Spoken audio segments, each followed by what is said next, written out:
Hello and welcome to Spirit Insight Celebration of Consciousness. I'm your host, Loreli Drache. I'm so excited for our presentation today. We have Cailin Callaghan, Michele Amburgey, and Tonda Nampaio-Cardenas. And each of them will be speaking on their experiences and teaching us a little bit about what those experiences entailed. So thank you for joining us today. I will be opening with a blessing. So if you all just want to get in that space for a moment as I call in our guides and our ancestors and all those who want to add their energy to this space today, backwards, forwards, and multidimensionally, because that's just how we roll. Oh, so take a deep breath, center yourself. I love to go to that space of divine love within my near-death experiences. And I pull that light in through my crown and my heart space.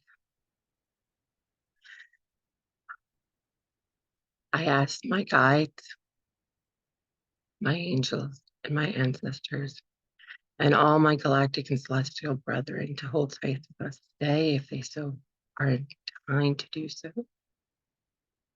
And add their energies for healing, compassion, activation, and enlightenment. Please guide those who need healing to find it within this space.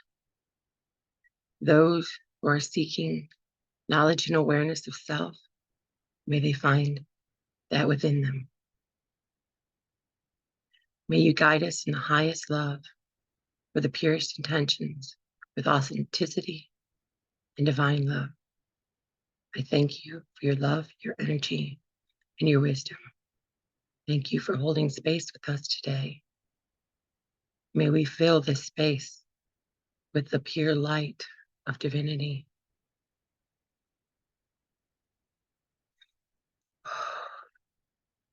I breathe breath of life and love into this space. Thank you, and guide us as we go forward in our words and our wisdom. And so it is. Aloha, amen. And thank you. And so it is. First today, like I said, we have Cailin. Cailin was born in Tampa in 1958 and has been a mystic from the age of 5.5 years when she met her daemon guide, the daemon Michael, as he calls himself, in her mind space. She set her guide aside at the age of 15 when she discovered science, deciding he was just her imaginary childhood friend. At 20, she died in a freak accident with horses, and she was met in the lustrous vast of quantum immanence by the guide she had set aside 5 years before. She recognized him immediately, and she experienced being energetically returned as she recognized Michael from her tormented childhood in the Earth venue, and across lives, worlds, and realms in which they worked together. This centered Cailin in her immense passion for Michael, who gave her her life review, a revelation of how Earth venue works and of what she'd be doing that was making her miserable. Seeing clearly that Michael's teachings could end suffering and transform the Earth venue, she determined right away to return and deliver his message of lucidity. But it was 1978, and quantum mechanics was just not well known at the time, and Michael's message was decidedly quantum in its foundation. Ridiculed when she tried to deliver the perspective Michael had given her, Cailin fell silent until another protracted brush with death in 2021 made her certain it was now or never, and she recommended delivering the transformative perspective Michael had shown her in the lustrous vast. Cailin is a medium and a channel, and she is available for private readings, for energetic retuning, as she calls it, and for spiritual coaching to assist others to attain, hold, and stoke their lucidity. And I will be sharing her links in the chat for anyone that wants to connect with her that way. Welcome, Cailin, and thank you for being with us today. Thanks very much. Thank you. I'm glad to be here. Michael is too. I'm like whooshing. Your initiating prayer set up a cascade of so thank you for that. But today, you know what? I'm channeling Michael all the time. He doesn't allow me to really prepare for these things. He wants me to speak impromptu. And I made a couple of notes, but now I'm going to go with what he's telling me, which is this is a celebration of consciousness. So the first thing I should say is that he wants me to take a consciousness approach. He wants me to talk first a little bit about consciousness and what that is. And I'm going to segue that out of the lustrous vast experience. Because when I died, I was still me. There was no break in continuity of presence, of consciousness. But I was decidedly a bigger consciousness than I appear to be in Earth venue as this character. Consciousness is not only what we are foundationally, I mean, the truth is unity. And that being so, everything else is dreams that unity falls into, shattering itself into a multitude of perspectives in order to enjoy experience, to learn and grow, and to more understand itself. That's source consciousness. That is what we come from. That is what we are. We're each unique trait sets with our own individuated consciousness and free will. Free will is an interesting thing, though, because you can't really say you have free will until you are lucid in the dream of the world, observing the behaviors you have been unconsciously falling into as a dream, like falling into, with your attention, a story that you're telling yourself. We tell ourselves stories all the time, and when they're unobserved, consciousness itself is not coming into play. In fact, we're kind of entranced or hypnotized by the story that we're telling ourselves. And these stories are what Michael showed me in the lustrous vast I was living through. They were the lenses through which I was experiencing. We don't really experience in general the world as it is. We experience our labels of the world. And it's never the situation itself that's upsetting us or even giving us joy. It's what we're saying to ourselves about it. So you never have really free will to change the dream until you're lucid. And lucidity is being centered in identification with consciousness itself. So you are consciousness itself, conscious of itself. And you are watching the character you play in the world. And the self-talk that causes you to have the experience you're having. And if you will start to do this, particularly when you're upset, I mean, this is like a signal. When you're lucid dreaming, you want a token, a thing that's happening to make you lucid in the lucid dream. For me, it was, oh, I'm flying or I'm afraid. And Michael taught me young to wake up in the dreams I was having, the moment I was flying or the moment I was afraid, to realize nothing there could hurt me. So until you come lucid in the dream of the world, and this is a dream, until you come lucid and observe the self-talk that's making you miserable, you're going to fall into these stories you're telling yourself unconsciously. You're going to fall into these event cascades to inevitable consequences. You don't want those consequences. And you never really conscious until you use the things you don't want to engage anymore, the things you don't want to feel anymore, as tokens to make you lucid, so that you stop and observe your self-talk. And you can thereby witness, is that self-talk true? And if it is even the slightest bit true, ask yourself, is it helpful? Is it helping me? Is it making me miserable? So this is lucidity. When you start to actually do this, you're not quite lucid yet, but you're going to become lucid. And that is an interesting sensation because you'll be going along, start to get upset, start to get self-talk going, that you'll notice suddenly as you're getting angry or sad. You'll notice the self-talk that's precipitating it. And then instead of actually, and this is the shift, when the actual shift in identification away from the self-talk and the character and the story, when that shift happens away from it in identification and you become consciousness, conscious of itself, you'll laugh. You'll see yourself about to get upset and you'll say, oh, no, you don't. And at that point, you laugh because you're going free of the identification with that sad talk. And it is a sensible change. You will notice it. And it's subtle at first, but if you keep practicing the observation technique, soon you will notice it gets bigger and bigger, and it's much more powerful. So until you've actually gotten to this place of lucidity, you don't really have free will. You don't have free will because you are running on autopilot of a bunch of programmed self-talk that you picked up through your life that is not serving you. And it's generally making you unhealthy, physically, emotionally, and just miserable. So free will is a process of consciousness. It is a facility of consciousness, and you don't have it until you are lucid. Now, consciousness is a noun and sometimes an adjective. So I tend to use it more often as the noun.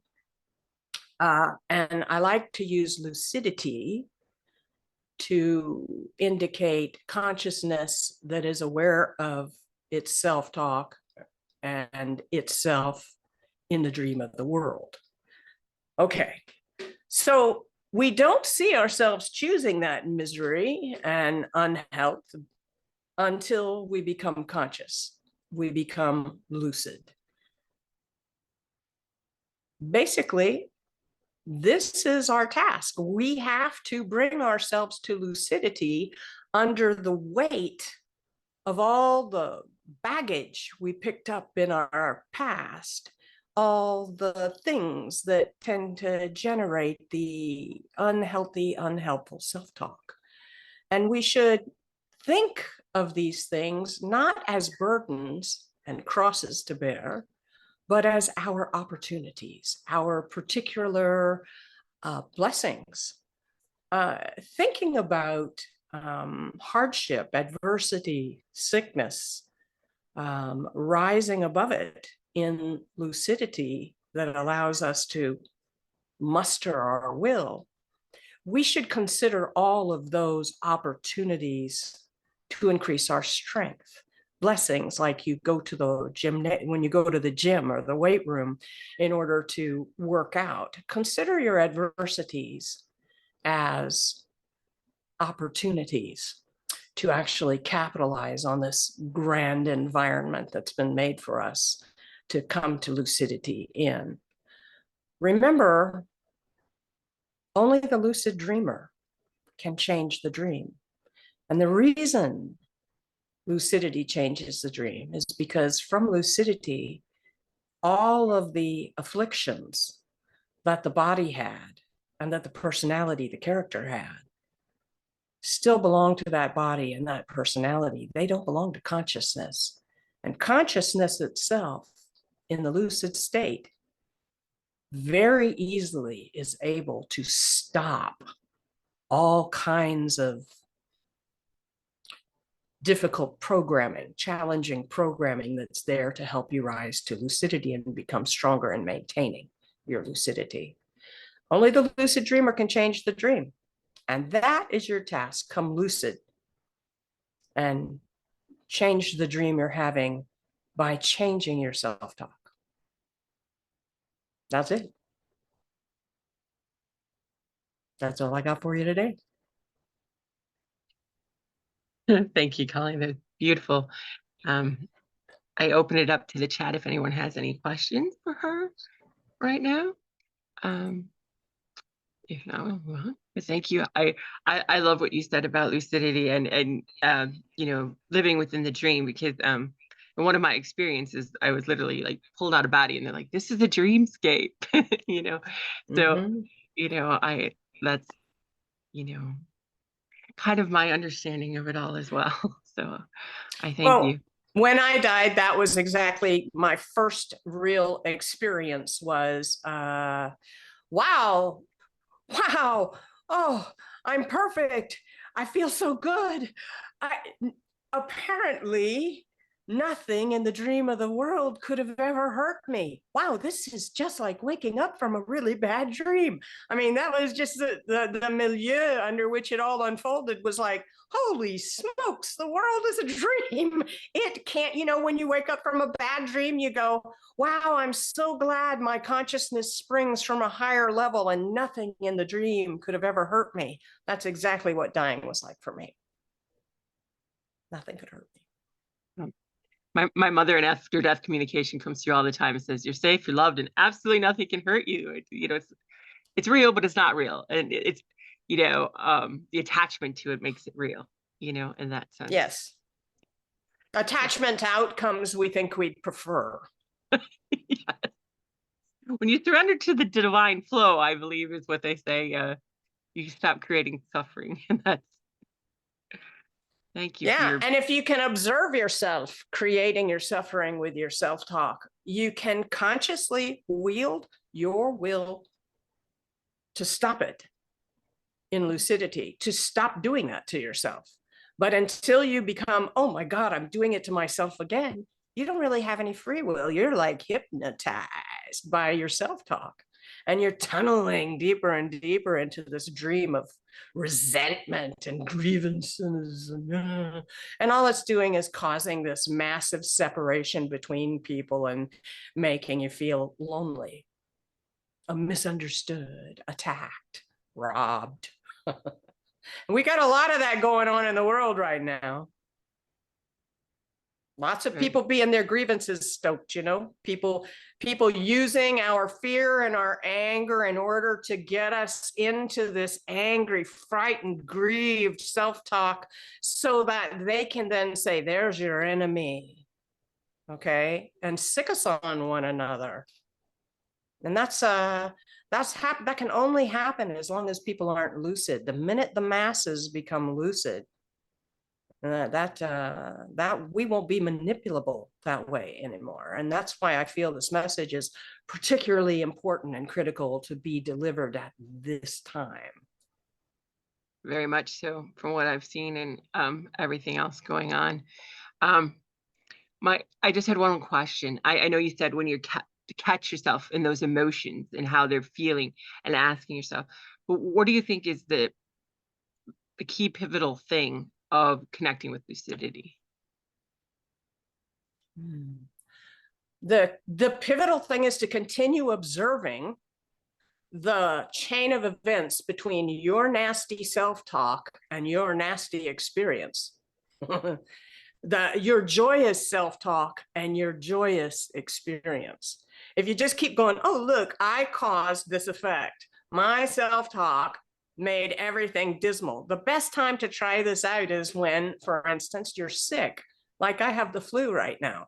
My self-talk could be, oh, I am so nauseous. Okay, but no, that's not where you put your mind, because you know how at the end of the workday you're just exhausted and you want to go home and you feel bad and everything's terrible, and the minute you walk out the door you feel great. Okay, all right, that's because you were at the end of your shift and your self-talk sucked. You wanted to be done.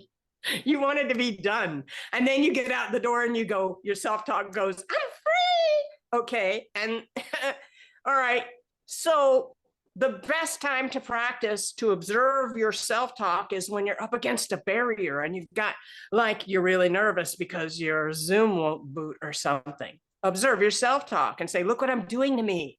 Look, this self-talk is doing this to me.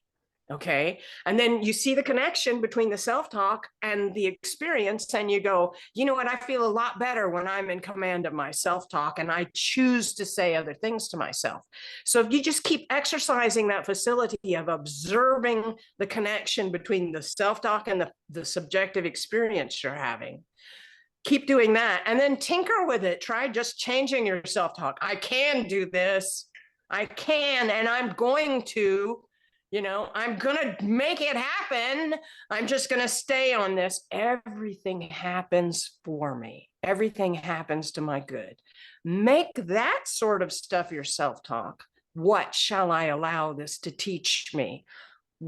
Where are the ponies that left all that horse poo in the backyard of my life? This is the kind of this is the way you want to direct your attention, not to the bad, not to the poo.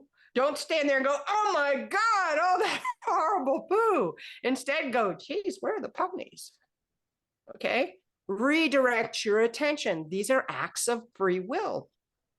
Consciousness itself has free will when it is lucid. When it is lost instead, immersed in identification with a sad story or an angry, grievance-filled story, consciousness has no free will, okay? And if everybody wants to be happy, that's the bottom line. That's the bottom line. Everybody wants to be happy. And you cannot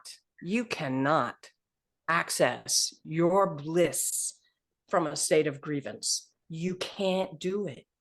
The two don't go together. You have to change your self-talk. So just keep observing. Notice the connection between your experience and your self-talk. Keep observing that self-talk. Then put yourself in an exalted state. We do it with prayer. We change our attention. We talk to ourselves differently. Notice your joy rising. Notice your feeling of positivity. Notice your effectiveness improving in the world. And you'll notice that the shift happens first in your spirit and in your consciousness, and then it shows up in your outer world, because there is no world really out there. Okay. That's a dream. That is a dream that we're all creating together. And it's actually happening in consciousness. Everything is in consciousness, including these sock puppet avatars that we're wearing over our magnificence. Okay. So that's it, basically, in a nutshell. Do that, and eventually, and do it steadfastly. Don't give up. And it will cause a shift, and you'll know it when it happens. It'll hit you. Thank you, Colleen. And I noticed there's 2 hands up, so I think they want to address you. Rev Ned has a hand up. Go ahead, Rev. Babyface Callahan. Every time I'm on with you, I learn something. That was bodacious, which goes with babyface, I think. And what you did for a lot of us was take something that was back here in our mind. I have a sacred walnut, or in our heart thoughts, and you brought it out so we could see it and observe it and look at it and understand it. And in doing so, you made all these connections in such an incredible, beautiful way. And I guess the bottom line, you showed us how to muck our barns. And if you don't know what mucking barns are, since we're horse people, I know. That's cleaning the south side stuff coming out of a northbound horse. And barns get full of it. And that's what she did. I know that's what she did for me. And I could tell by the expression on Amar's face. The same thing happened. I just wanted to say thank you. You're awesome. You're welcome. Thank you. Thank you, Rev Ned. Just I got to tell you that I've carried a burden all my life under which I've struggled to lucidity, which was the point of the burden, to make my lucidity stronger. And it was because when I was 5.5, I was sexually assaulted the first time. And I carried this crack that said, I'm unworthy. I'm unworthy all my life because, you know, the whole virgin bride thing in society teaches little girls from the time they're very young, you cannot be the princess unless you are unsullied. And recently, like in the last 8 months, things have started to change for me when I realized very suddenly, like the light bulb moment, eureka, I was made by all of that adversity. I was made not only worthy, I'm perfect for this message. I myself, the character, am not perfect. My flaws, my wounds, my cracks let out that light just right for this particular message. So that has resulted in all of this change in my, instead of saying I'm unworthy, now I'm saying, heck no, I was made. That's what I went through all that for. That's why I went through it, because being sexually assaulted at the age of 5.5 was the first time I met Michael in my mind space. And he's been with me ever since. Beautiful. Thank you, Colleen. We have one more person with their hand up that wants to address you. Eric, go ahead.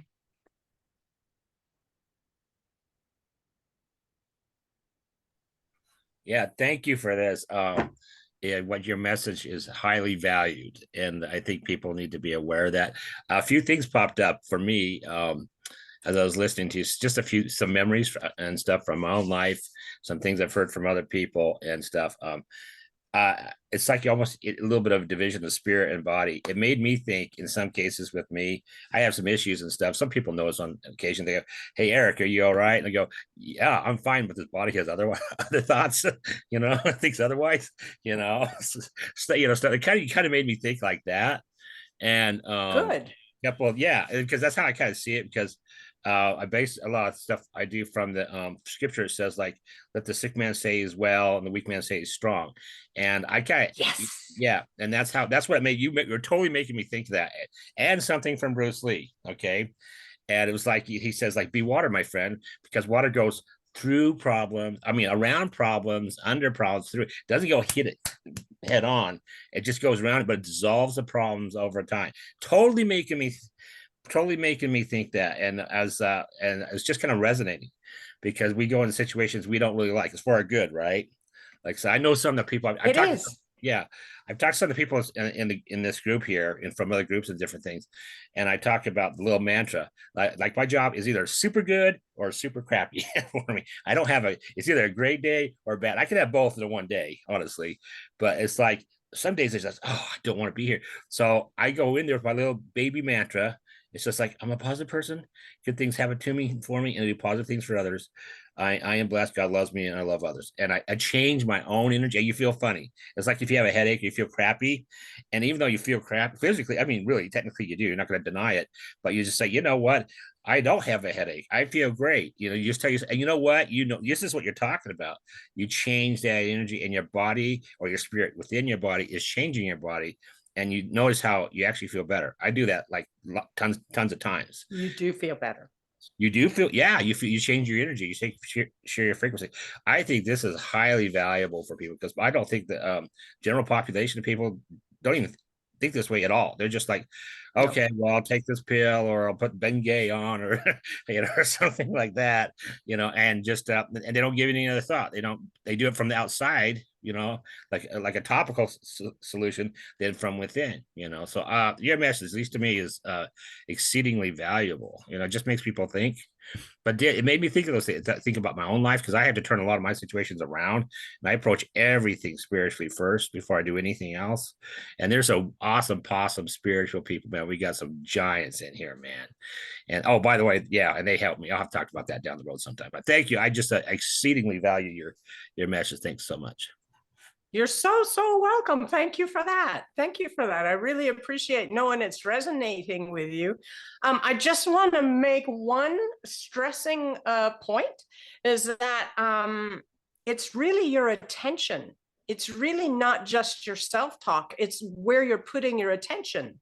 So like I learned this skill, or I should say Michael showed me how I could amplify my ability to change my subjective experience when he just told me somebody was about to call, so I'm turning off my ringer.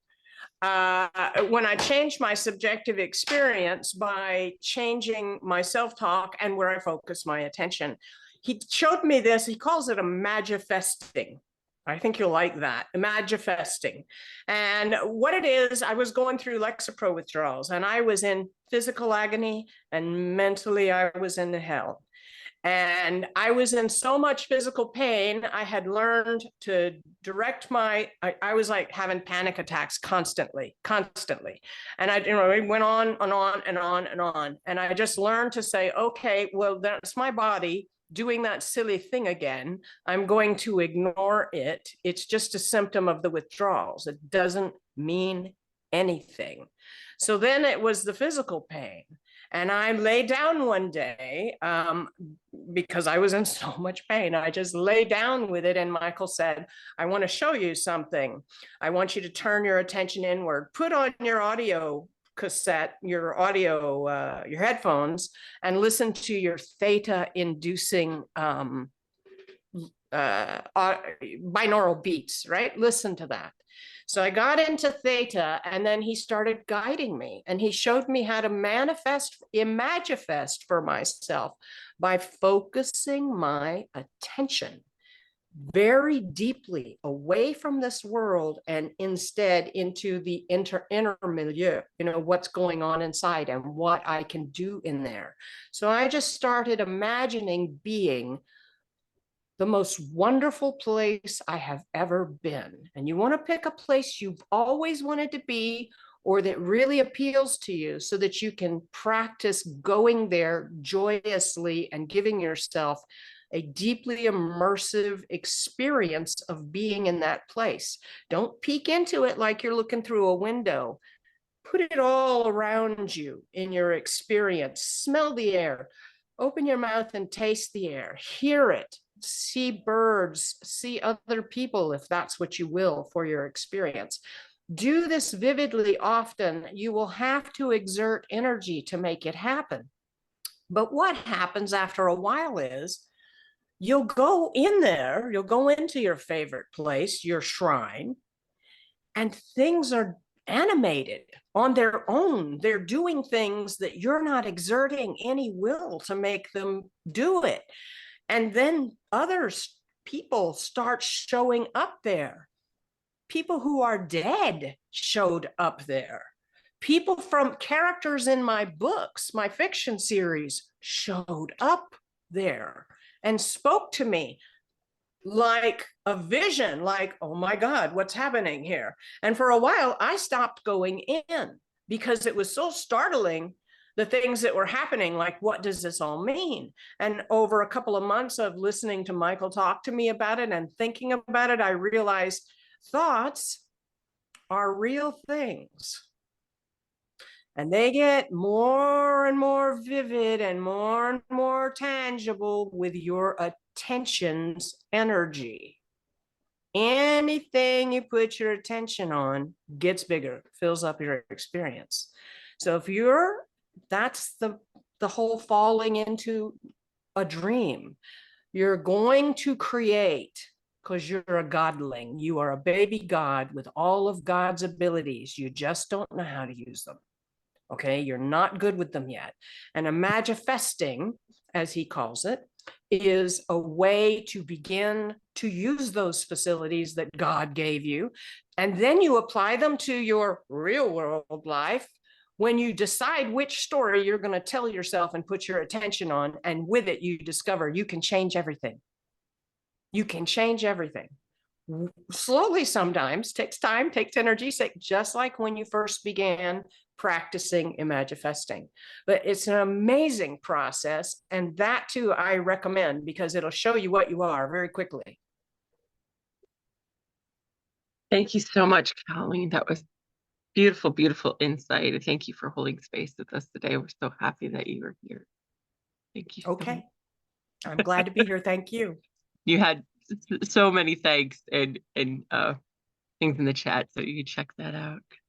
very happy to hear your message. I'm going to move on to Michele Amburgey. Thank you for being with us here today, Michele. I want to. Michele is labeled the Awakener. She is a Christ avatar and multidimensional angelic starseed whose sole purpose is to bring the many back into the one. She has come into this earth incarnation as a guide for spiritual evolution for those who are ready to come back to oneness. Michele is the founder of the Conscious Living Academy, a fully accredited academy for spiritual evolution. Her membership is called A Million I Love Yous, is an integral part of the academy and brings advanced teachings to everyone who is ready to love themselves so much that they simply radiate love out to the world. You'll find information about the academy memberships and live classes and workshops and pre-recorded classes, services, and sessions at her website, which I'll share with you. She's also the founder of Sacred Space Coloring Corner and Art Therapy, where she designs conscious, inspiring, and spiritually elevating coloring books. And she offers free coloring pages and coloring experiences on her Patreon site. And she also has a fun YouTube channel for color enthusiasts. She also has her unique and thoughtful coloring books for sale on her Patreon, and I'll be sharing those with you. Again, welcome, Michele, and thank you for holding space with us today.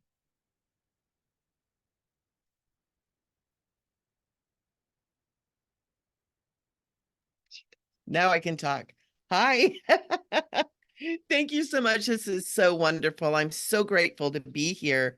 I'm seeing all of your beautiful faces and feeling all of your energy. And I really, really am honored to be here. This is so great. You know, Cailin, I had an idea of what I was going to be talking about. And you reminded me of something that happened to me when I was a child, and that has taken what I was going to talk about and took it a little bit different trajectory. I always leave it open for whatever needs to come through when I do things like this. And it's so cool. So I'm going to share that with you guys, and then I'll go on to what I was going to talk about, because it all joins together. When I was 8 years old, I used to love writing poetry. And I remember being in the world and wondering, why is everybody walking around this place and not loving each other? Why are people so mean? What is happening? And I remember always being at a state of consciousness, just a little bit outside of where everybody else was. And I was constantly observing, constantly watching, and constantly feeling, because I tend to be what, you know, most people call an empath, right? Where I would feel what they're saying, and someone would say something, but I'd feel the disconnect from their words and their energy and all that.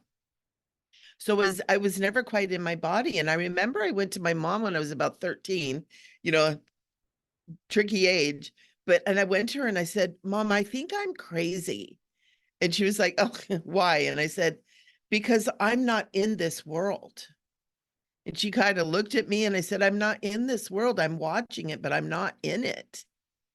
And so, of course, they took me to the psychiatrist and they said, nah, she's fine, and sent me home. But I have felt all my life that I'm not really here.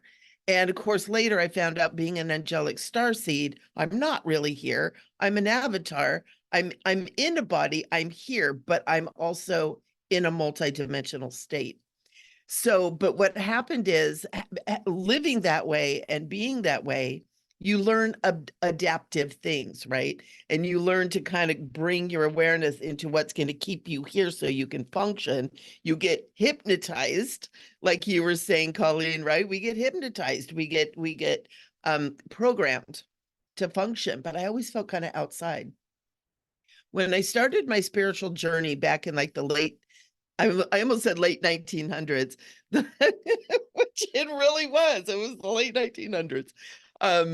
And close to into 2000, I had an experience when I first was learning how to meditate. I had this wonderful experience where I'm sitting on the edge of my bed, and all of a sudden I'm feeling this thing up against my third eye, and I could smell like kind of a musky smell. And I was kind of like, what is this? And in my mind's eye, as I backed up, I had this moose, and this huge moose was sitting there. And I thought, oh my God. And the way I experience reality is I experience multiple dimensions all kind of at the same time. And so I'm there, I'm sitting there and I'm seeing this moose and it's outside of me, but it's in me, but it's outside of me, right? And so this moose looks at me and he looks me in the eyes as mooses can from their eyes around here, right? And he says, there's things for you to learn. And I thought, okay, well, what the hell am I going to learn from a moose, right? And he says, let me tell you, as soon as you realize everything that's out there, and I'm floating in space, and I'm floating and I'm seeing stars and planets and nebulas and like eternity. And then all of a sudden I'm back in my body and he goes, is in there. When you realize everything that's out there is in there. And all of a sudden I see his big moose butt walking away and he turns and looks at me and he goes, then I'll talk to you. Oof, out the wall he went. And I sat there stunned because I couldn't imagine what it was that I just experienced. And I went on in my spiritual journey. I learned about meditation and developing my psychic skills. I learned all kinds of healing modalities. I just was voracious and pulling all this in and learning all these things and using them. And it wasn't until about 10 years ago that I had another experience where I got very confused about everything that's happening spiritually with people. You know, there were so many different things and different people teaching different things and the whole oneness movement. Everybody's talking about being one with everything. And I remember going, oh, oneness, it's so wonderful, but not with the murderer, the pedophile, the jerk that lives next door, right? But I'll be one with everybody, but not you, and you, right? And it bothered me because I do tend to be a love-based person, but just don't make me, deal with that. And so one day in meditation, I was sitting down and in my mind, as I'm sitting down, I'm like going, I wonder what oneness really is. Because I realize I'm not in oneness when I'm going, you, and you're out, only my crew is in. And as soon as I sat down, I went almost immediately into a meditative state. And I asked the question again, what is this oneness? Really seriously, what is this oneness? And there's this quiet around me. And usually I can feel, my guides and stuff. And so I just started calling upon angels, archangels, ascended masters. I called upon, my angels I work with, the Christ presence, I am that I am, dolphins, unicorns, I'm calling everybody in. Come on, we're doing a oneness thing. Everybody come in. And I kept seeing them appearing around me, right? Pretty soon I've got this massive group of beautiful, amazing beings around me, all the way up into heaven and all the way around me. And I said, please, this almost makes me want to cry. Please tell me what oneness is, because I'm not in it and I know I'm supposed to be. And all of a sudden, all these beings around me, these great light beings, turn and look at me and they have my face. And then this whole energy comes whooshing into me and just fill me up until I felt like I was completely just expanded into everythingness. And I felt that experience that we are all one. Everything is one. There's nothing outside of us. It's all everything. And it was so amazing. I actually stopped working for a while just to integrate what it was that I experienced. And meanwhile, I've got my moose guide kind of standing over here looking over his shoulder like, are you ready? And so it was really a beautiful experience that made me realize we really are one. And it's not just humanity and all these beings, but it's the trees and the rocks and the water and the elements and the sun and everything. We're everything. But it didn't come all the way home until I had a psilocybin experience. And I decided I was going to work with a guide And I had a woman come over, spend a whole day thing. And when I got into that state, in that expanded state, which I'll tell you what, it's really amazing. I never believed in any of this stuff. And I've done it once and one time only, and it was amazing. But get into this expanded state. And again, I'm out in space, right? And this must be the way my consciousness experiences this. And I'm out in space and I'm floating in space. And this warm male voice that was like butter comes in through me, out of me, and says, "You are the creator." And when I heard that, it was truth. And I just was like, thank you. Oh my gosh. And then the voice continued, "And you are the creation." Whoa. And this energy comes through again. You are the creator and you are the creation. You're all of it. You're all of it. And I remember just sitting there in this vast ocean of love and peace and harmony and oneness and understanding and knowing that it's all everything, everything within, everything around, everything multidimensionally, things we aren't even aware of. We're a part of all of it. And it was the most amazing experience because it brought it all together. It brought it all into one space. It brought it all into my awareness. And as I was coming out of this beautiful experience, I started to cry. And I started to cry partially because of how many people don't understand. And that's when I was given the name The Awakener. It's time for you to tell your stories, share your experience, share the energy that radiates from the all. It's not me. I'm the container, right? I'm the avatar. Come out and to radiate. And at first I was like, I don't know what to do with it. It's too big. It's too big. And I was told, you don't have to do anything. Just be you. I'm like, I can be my like totally dorky, goofy self. Yep. Don't have to do anything. Just share your story when it's asked. That's it. And I remember thinking, wow. And then my ego comes in a little bit and goes, yeah, but you're amazing. Think of what you can do with this, right? It's like, whoa. I had to manage that a little bit because this human part is always active. The human part is always there. And I had to do a little meditation and a little talking with my ego saying, no, we're not going to take this and become, president of the United States or whatever, because all of a sudden we think we know everything, right? And it was at the same time a very humbling, gentle, loving thing, realizing that I don't have to be in this world in the way I've always been told, and that I can begin to help people understand that they too don't have to be in this world the way we're told we're supposed to be. And it really is observation. It really is understanding that we are one, that every single one of you beautiful souls that are here, every single one of you are me and I am you. And we're just love. That's all it is.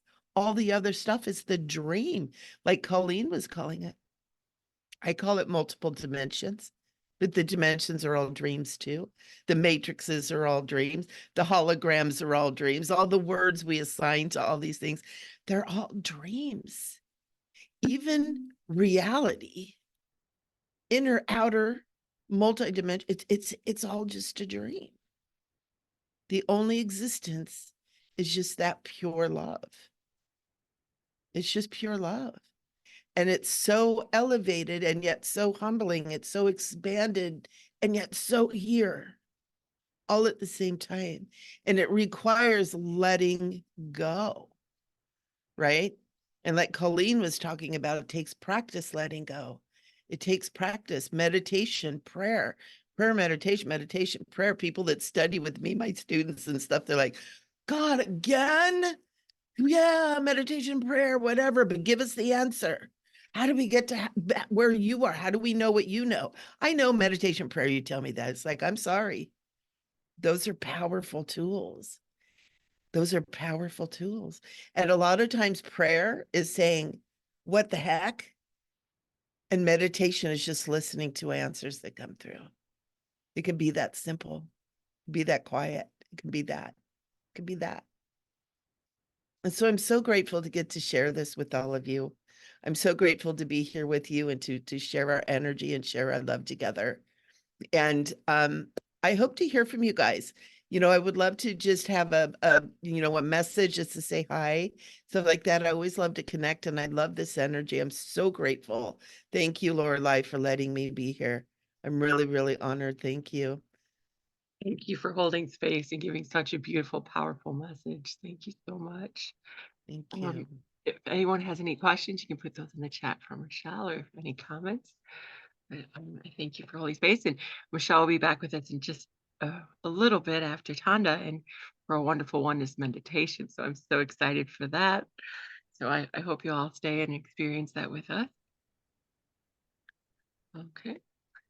I think, let me just check here. Tonda, there you are. Eric, you had your hand up?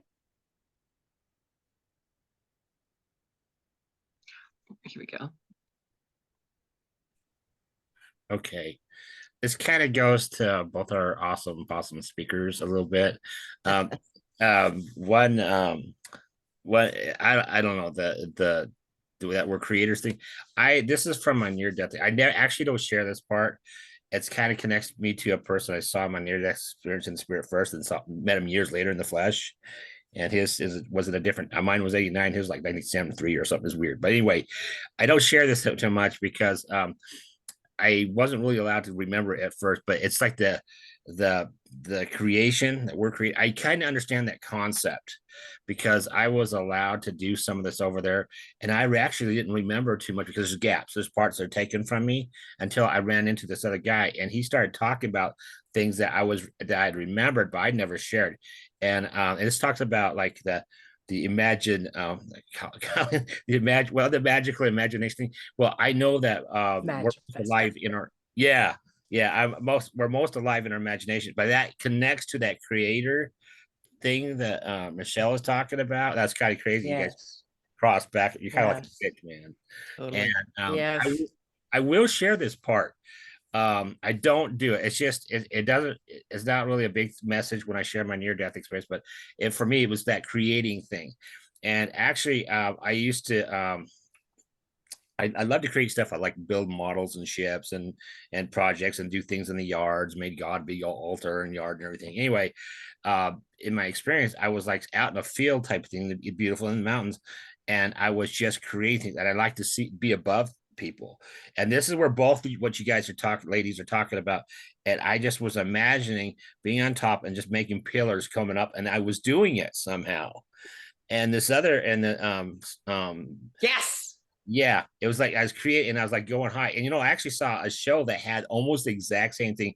Not too long, about like a year or two after I had my own experience. It was in Record of the Lotus Wars, and it's animated. They were doing almost the same exact thing. It was like, oh my gosh! But when I ran into Soul Brother Bill, or Zen Yoda, as I call him, he was talking to me about seeing me doing all these things. I didn't see him at that particular time. And he was like, oh my gosh, how do you know that? It was kind of funky, but that was something I was learning, that we do create a lot of things in our lives. We do create things on the other side. I'm not saying we're not in the same, place where God is the creator, that kind of thing, but we can be created here. You know what I mean? We are. But we're most alive. Even Betty Eadie, who wrote Embraced by Light, talks about we're most alive in our imagination, and that creates a lot of our reality around us and stuff. It creates all of it. Yeah. He creates Yeah. all of it. And let me just express to you something here. Michael builds my understanding of things over time so that he can present me with a new layer of understanding that my present working mind and belief structure is not prepared to hold. So he has to change that. But one of the things he's been working with me on, pointing at lately is, hang on a second and it'll come back. Why don't you want me to tell them this?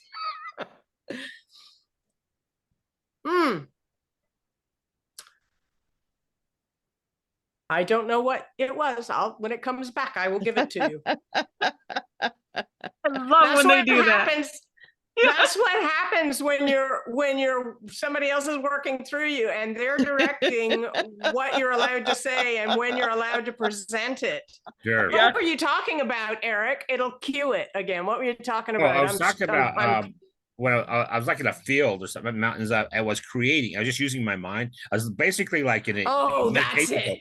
And I was basically pillars like stone underneath of me. I mean, like a couple of 100 feet, like on top, and it was just like all right. Up. You better let me tell you about it because I'll lose it again. All right, you are as powerful as God. We all are. I brought myself back from the dead, dude. Nobody put me in the body. Nobody revived me. Okay, I asked Michael how to do it, and he told me, and I did it. It was that simple. I willed to return and I did it. You are that powerful too.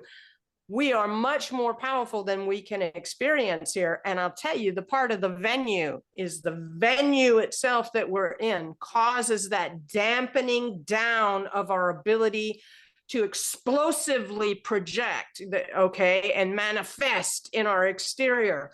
And we can do that. And there's other venues where you can instantaneously do this. But the problem is we are here in this venue because our center of attention is in this venue most of the time, our consciousness, because none of us have enough self-control in order to be trusted to wield our power within this venue where we can then appear to hurt someone else and give ourselves karma to deal with. So the venue itself, he tells me, the quantum physics of the venue change around you as you perfect your benevolence. As you perfect your benevolence, when you say, oh my God, no, not that, you cause that. Okay, don't think that way. Put your mind where you want things to go.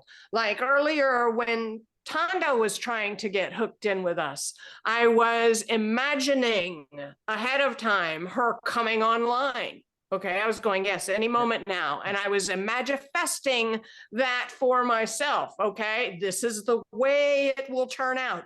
Not only when you are lucid to do this is everything happening for you, dude, it's happening through you. Okay, it happens through you because you, in your benevolence, the venue is responding to you much more quickly than to someone who's always embittered and full of grievances and uttering rash thoughts and words. Okay, all of that has reality and impact. You are as powerful as the creator. The problem is your benevolence is not allowing you to access because the venue is protecting you from yourself. Yep. Okay. So when everything went crazy over the last 6 years and 8 years, it was all the good people in the world, the benevolent people struggling to make this world a better place, thinking, oh my God, not that, not that. Us, we caused all of that insanity, okay? Because we were dreaming outward our fears, all right? Now, this is something Michael wants me to tell everybody.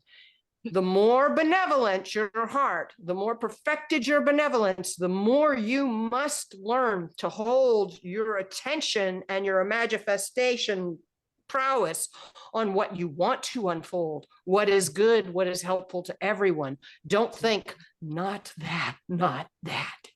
Yeah. Okay. I have a question. I got a question. So true. And like you're making me think like when I came back from my experience, we had, we were enhanced, gifted, most of us that come back.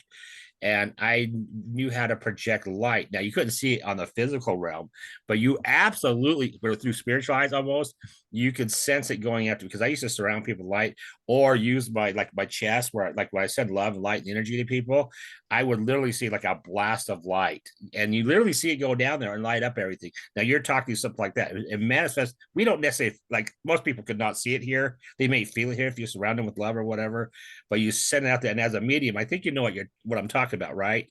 How you manifest and change it.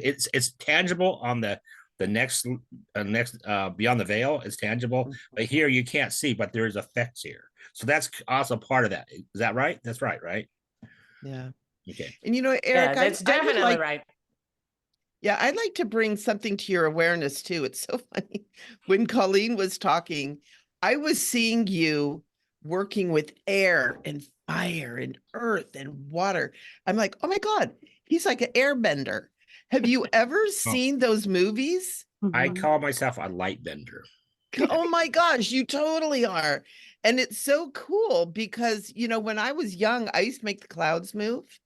I could make water move. I could make it ripple. And that was coming to mind when you were talking about that. That's so, keep doing it, because this is part of where you're learning your imagifestations.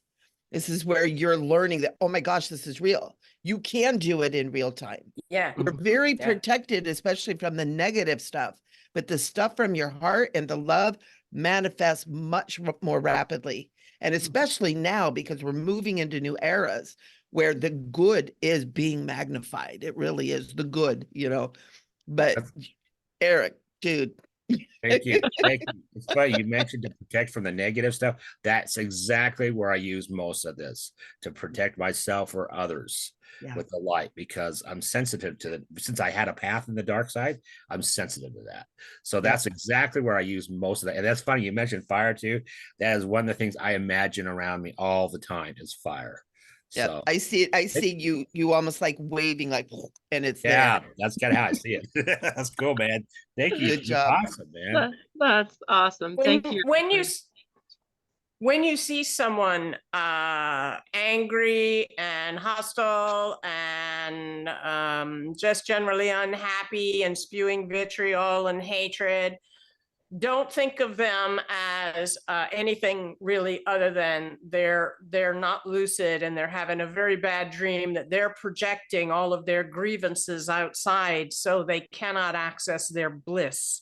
Instead, they're just like you. They're exactly like you. They are you, dude. There's nobody here but you, and that includes me. Okay? That's the fact of the matter is, it's all one. So when you see somebody being a general pain, it's easier to have compassion for them when you realize they're just deeply asleep in their grievances, and they really can't grok where you're coming from. And return some kindness and rationality, kill them with kindness, Daddy used to say. Mind you, I have a tendency to follow up, having been a cop for 4 years, with, but in case the kindness doesn't work, don't forget to pack a Magnum. Yes, I hear you. Be silent, but carry a big stick. Get it? Yeah, it's like send them some love and then close the door. Thank you, ladies. Awesome. Oh, thank you so much. And, Thank you, Eric. And I just wanted to say, right when you say we're all one, my this, I don't know if you can see it. This is a chunk of amethyst, kind of shaped like a heart. It literally flew off and smacked me. So the spirits are active today. I don't usually have that happen, so I had to call that out. It's like, holy heck, okay, it went flying off my grid. Book! Yeah, hit you in the head with a rock. To the side. There's no way it could happen from where it was, and it literally slapped me. I'm like, all right, I get the venue, because I didn't know whether or not to.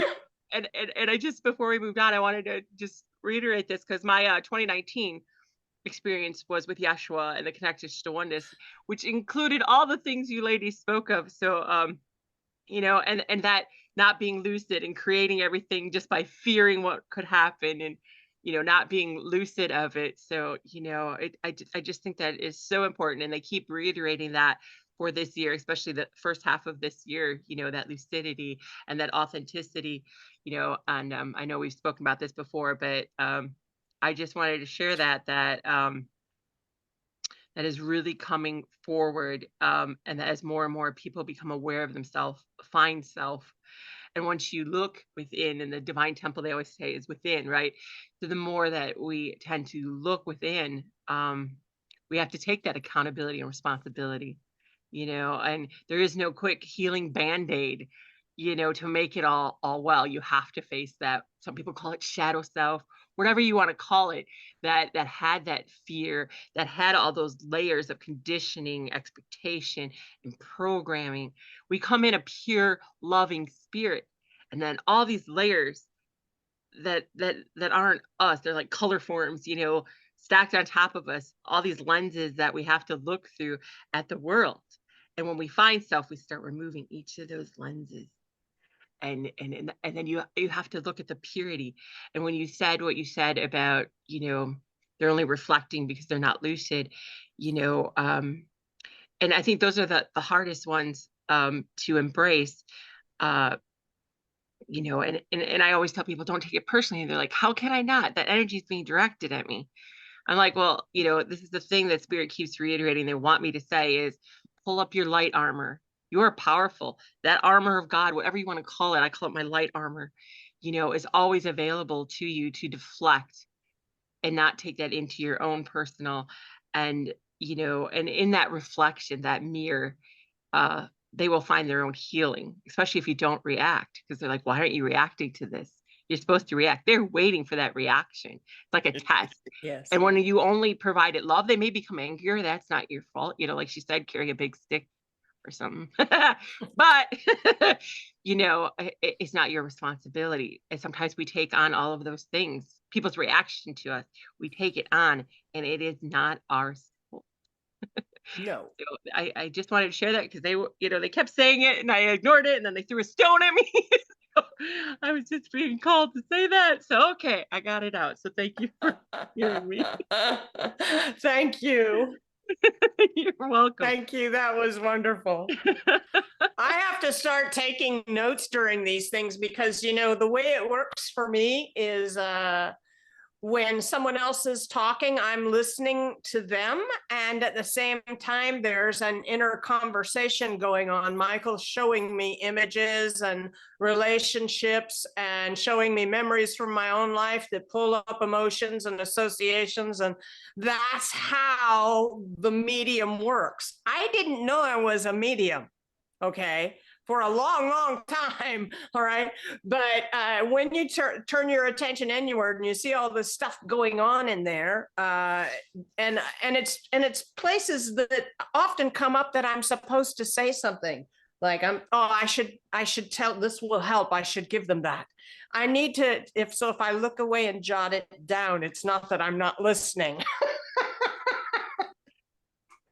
People wonder why I pause when I speak sometimes or get tripped over my own tongue or I'm looking up, because I have all these energies and voices coming in when I'm trying, especially during these meetings. So if you see why I'm getting tripped up, it's all these others like, hey, you open the space. We got a voice now. So I totally understand that. Thank you all for holding space. If we're going to keep it moving, we have Tonda next. I'd like to introduce her. Tonda Cardenas. Tonda is the founder of the nonprofit Red Earth Eco Discoveries, it's called READ for short, that provides nature adventures with purpose. READ has several ongoing programs. Tonda created the cornerstone program, Warrior Walks, over 24 years ago while working with the military veterans, first responders, and nonprofit community while her family was stationed stateside. Tonda is a childhood trauma survivor that would lead to having an NDE at the age of 9. Learning of the comforting, unconditional healing within the love and light that she experienced while there, it would become her lifelong passion to create nature adventures with purpose for healing in a way to self-regulate, becoming centered with meaning again after her NDE. Tonda holds a special place in her heart for those needing the same. As an adult, Tonda would find her mother and her Indigenous heritage, creating the weaving of the multifaceted life she has led. While stationed many places, she was so blessed to study with elders of different nations, learn Indigenous stories and ways of healing through ceremony and life ways centered in the natural world of plant healing, animal medicine, and going to water as source. Tonda invites you to become a part of the Red Earth family, and you can find and join that at her website. I will be sharing that for you in the chat. Welcome, Tonda.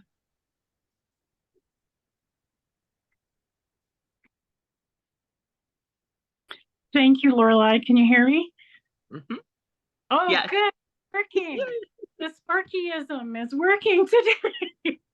Oh my goodness. We had I apologize. You were going to have a little bit of noise. My husband, bless his heart, is on the roof as we speak. We're solar.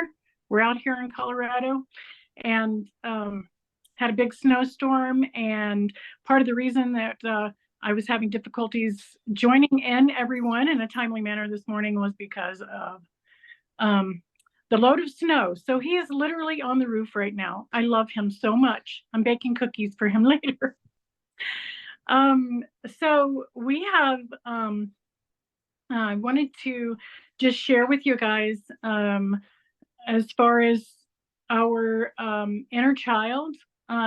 Everyone has been, oh my goodness, to follow on with all these beautiful ladies and everyone and what they're saying this morning. I resonate so much.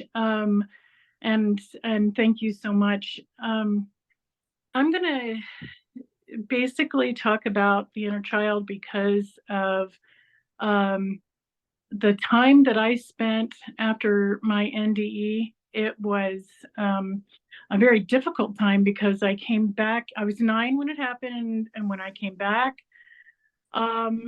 into this world, I came back with the message that the light was love, love and light, love and light, love and light, and I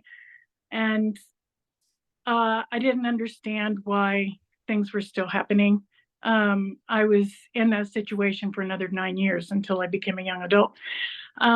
So the only way that I could get through any of that really was to honor my heart and what spirit was telling me, and that was to literally just be alone in nature as much as possible.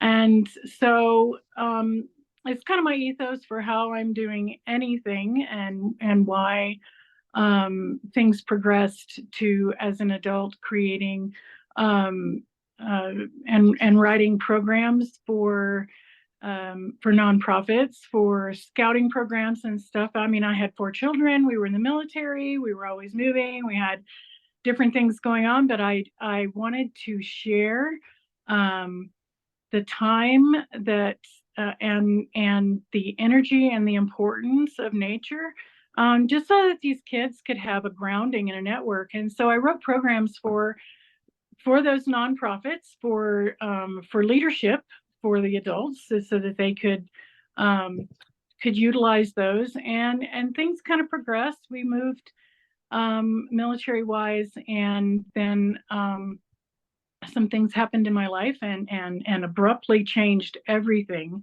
about 2001. And I was working with the Native Center in Tucson. I was working with the veterans at the hospital, and doing the Native American talking circles. And it was very, very important to help with just getting people grounded.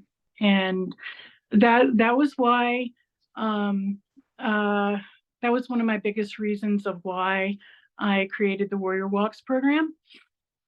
It was an amazing time for me. It was life altering, and things were starting to filter and come together.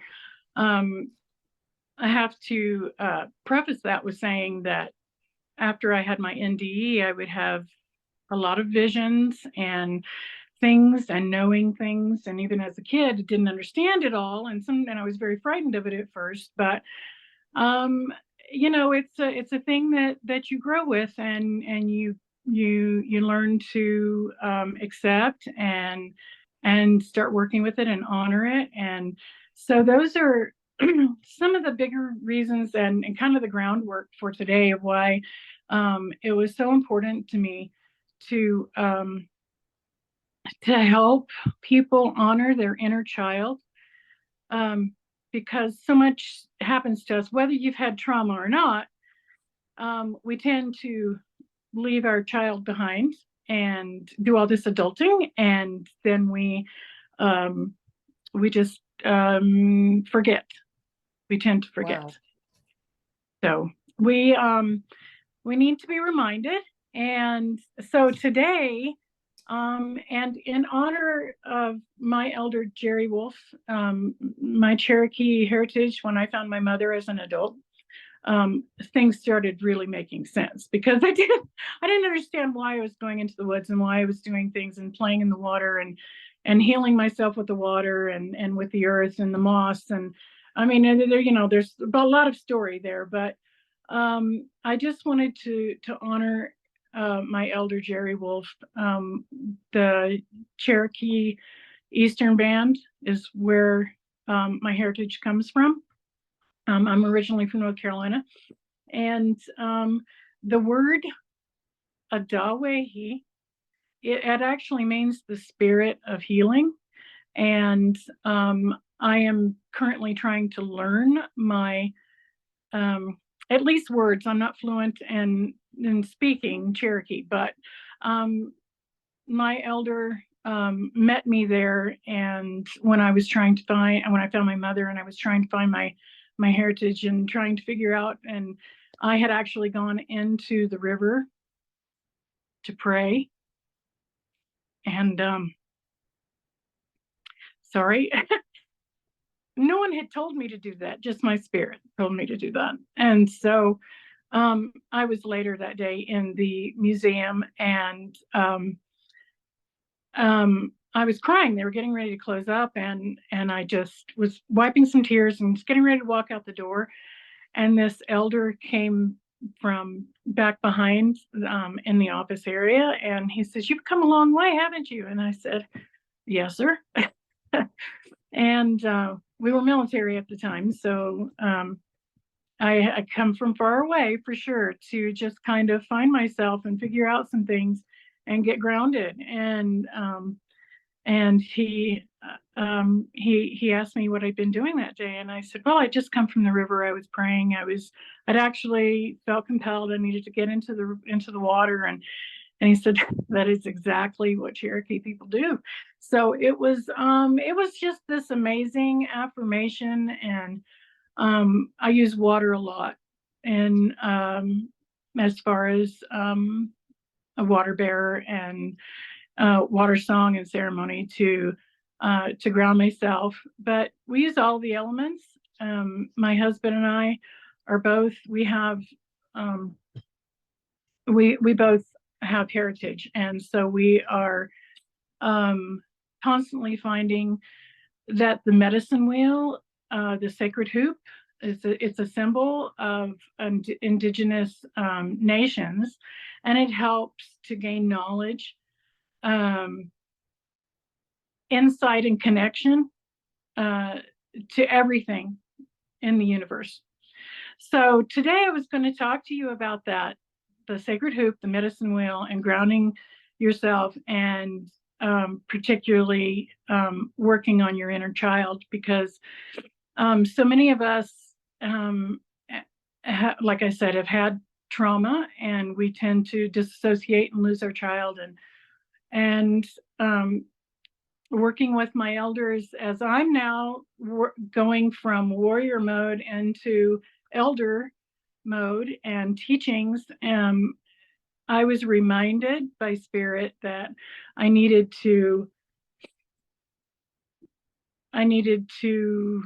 embrace the inner child, that so I would be more in balance, because that was a big part of me that was missing from all of the abuse and trauma for 14 years of my life.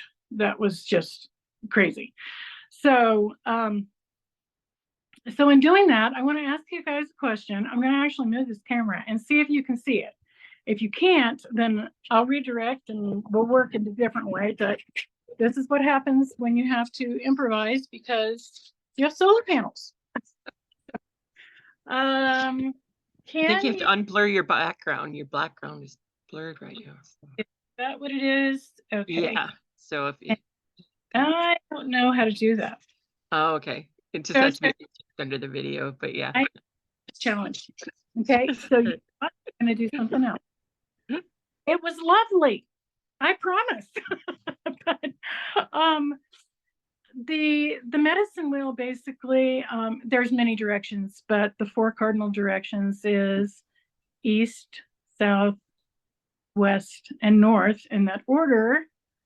And that's how we go about our day. We honor our day that way. It can be, throughout our day, throughout a season, throughout life.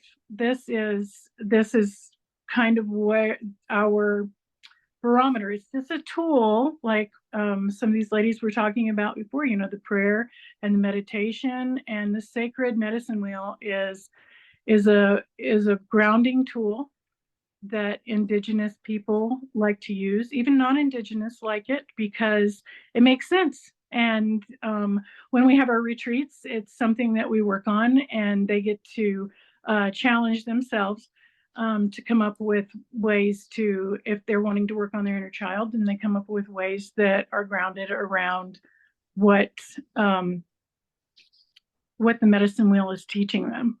So since we actually can't get on, so you can't see it, because I'm sorry, I am so tech challenged. They don't call me Sparky for nothing. I was hit by lightning as a kid too, so hey. Certain things. I bet we could tell you. I bet we could tell you how to do it, to unblur your background if you want to. Okay. It's very easy. Go to the lower left corner of your screen where it says stop video, and there's a little arrow pointing up to the right of it. Do you see that? There's stop video. No. There's don't do stop. Okay. Click it and go to video settings. And then maybe it is a little complicated. Hang on a second. She's on mobile, so it doesn't do that. Okay. It doesn't look the same. I'm so sorry. Yeah, I'm on my phone because the computer didn't work. So it's okay. I don't have, but I'll work on that for next time. Okay. It's all good. Right? It's all a learning curve, for heaven's sake. So yes, it is. So today, what I'd like to really finish with is just you can find the sacred hoop and pictures, and you can Google that, and anyway, you'll have hundreds of things come up. I just want you to remember something. It is a good tool to use, just like your meditation and your prayer and your intention, but it can be different, and it can look different for each tribal nation. The colors or the meanings, the different order of that. But just remember that your intentions are the same when you use the sacred medicine wheel. Spirit hears us. So it's just a fun way. So instead of working on that medicine wheel, let me see here. I think what I would really, really like to talk about and really say thank you to Lorelei is for inviting me, and to speak with you at IONS on the panel was absolutely amazing. And all of the things that have been filtering in since IONS has been totally wonderful. Working with Suzanne Giesman, going to school with her and doing some different things, my husband and I, but for the most part, the filtering that has been happening, the lessons have been like coming very fast, and I've almost not been able to catch my breath.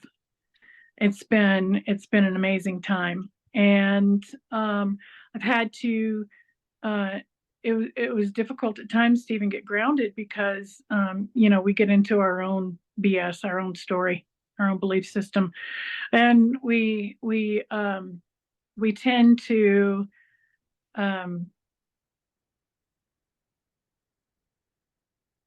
get lost a little bit, and we have to give ourselves grace and some time to filter things. With these ladies, the speakers, beautiful speakers before me, you know, I mean, all of these things, beautiful messages, you know, but it takes time. My question is like, how much time did it take for you to get to where you are right now? And that's something that I have to really remind our guests and myself at times, because if we just work on the love and the light, we're good. We're good. Yes. Yes. It's very simplistic, overly simplistic, but having the NDE as a child, I think was a blessing in so many ways, Yes. because I was able to keep a little part of that child and that wonder of what happened, and just work with that. When I need my grounding again, I get to go back to that place. Love and light.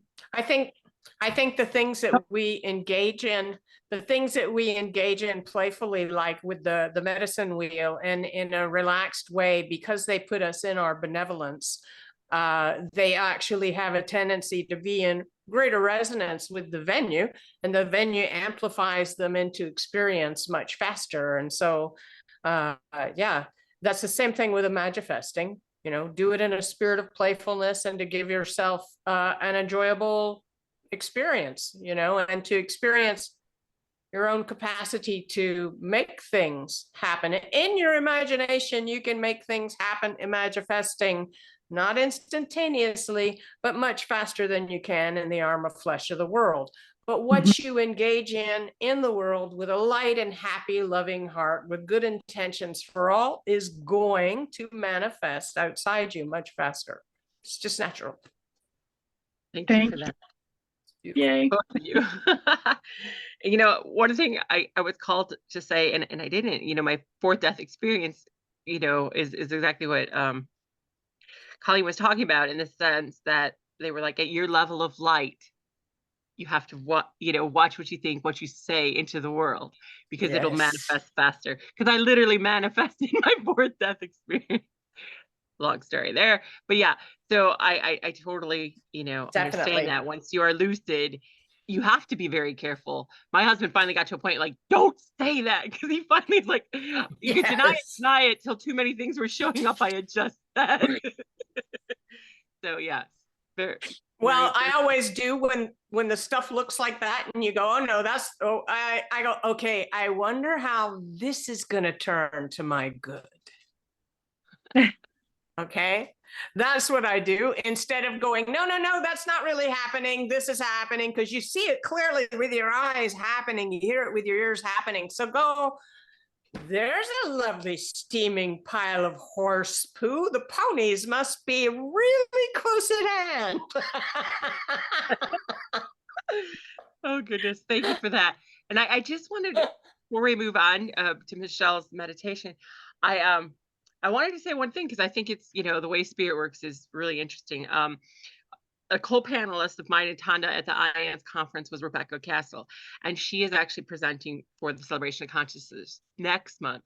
And I went to her beginning class of her angels class, and she had a meditation. And it's interesting because Samael and Raphael came through, and Samael said I needed to get back, like, but I felt it wasn't just for me. So that's why I'm sharing. I think it was for this event, because he literally said you have to get back to the waters. And then in these other meetings, other stuff came through of like letting the divine love flow through you like water, and how the energy flows through you like water. And all of these things kept coming up about this water, you know, and water is my element. So it was just interesting. And then Raphael was saying that, especially going forward for this year, because of all of everything going on in the earth venue, was to really hold on to that divine light radiated out like that light armor, and that's literally how he presented it to me.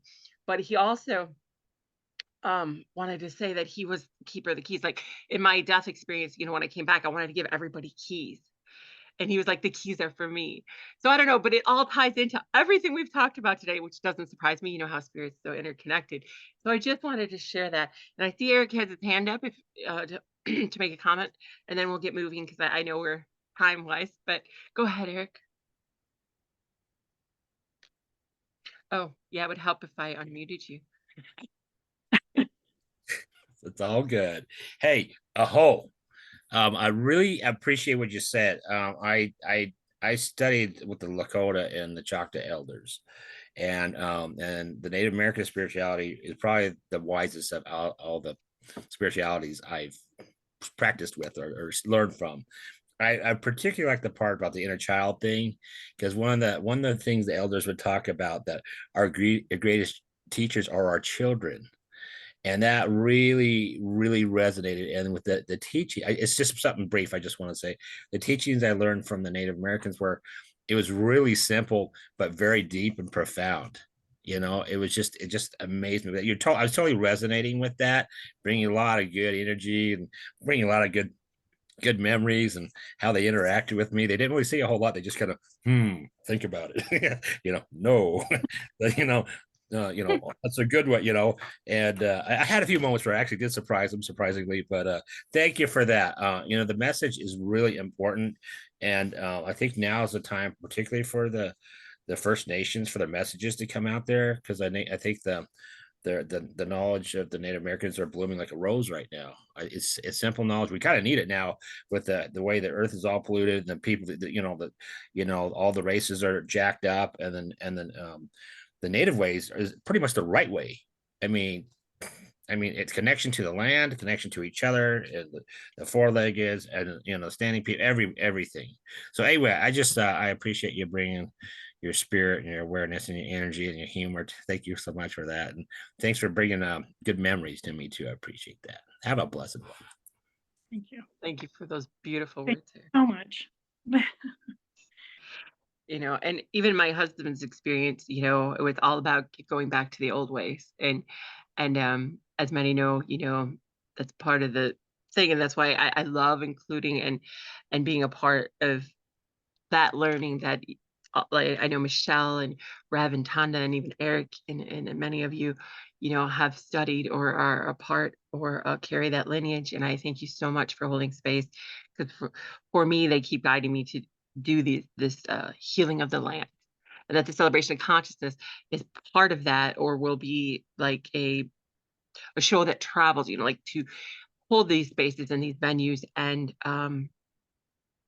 heal those vortices and the earth grids of this, because they keep showing me about, for those that wonder maybe why I always carry such an element of that in the celebration of consciousness, because part of what they told me heals the land is the indigenous to connect, and heal the wounds of the past with all of us, and to hold and honor that energy and respect it in a way that hasn't happened for so long, and their wisdom, and to honor that. So I always want to hold space for that, and I thank you for presenting that today with us.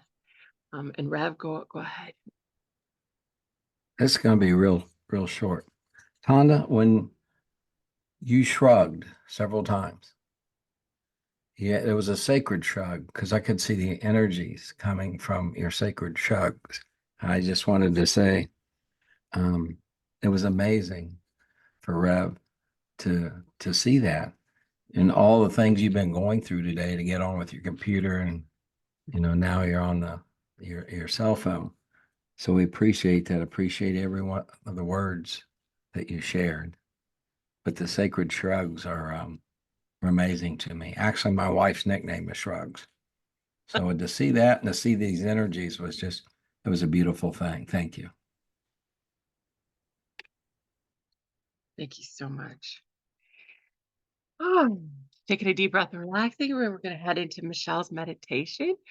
So I invite you all to feel comfortable in any way you need to, or if you need to turn off your camera or anything, but we invite you to her oneness, to connect to oneness meditation. I'll turn it over to you, Michele. All righty, everybody. Excuse me. Those frogs jump right in the throat when it's time to talk. So I just invite each and every one of you to just take a nice deep breath and give yourself permission to just let go. You've absorbed so much wisdom, so much beautiful energy and love. And so just allow yourself to let go of any tension, any worries, any concerns, and just allow yourself to begin to marinate in this beautiful energy. We just feel that beautiful energy surrounding us and filling us. And we begin to understand that we're each and every one of us are here right now in this space together because we all chose to be. We were all drawn to each other, drawn to this space, drawn to the messages, because our spirit guides us in all that we think and say and do. And when we allow ourselves to let go of personality, of ego, of all those things, all those things of the dream, we become what we are. And we're pulled and gathered together in this space because of that. And so I want to share with you the experience of oneness that I had through meditation so that you guys can not only hear about it, but experience it. And so I invite each of you to take a nice deep breath and just breathing in and breathing out, just letting go. Just let go of this past week, this past month, this past lifetime, whatever it is that does not serve love for you. And just allowing yourself to begin to melt into the purity that you are. I invite you to take another nice deep breath, breathing in and breathing out. And one more nice deep breath, just breathing in. And as you breathe out, just allow yourself to be who you truly are. And we begin with a beautiful prayer. We just say, beloved presence of love, I am. We welcome you. That holy sacred presence within and around each and every one of us. That which I call I am. I call the eternal loving presence. I call God, Goddess, Creator, Universal Mind, Source, all that is, the great mystery. Whatever words we call that, we invite that in here, right now.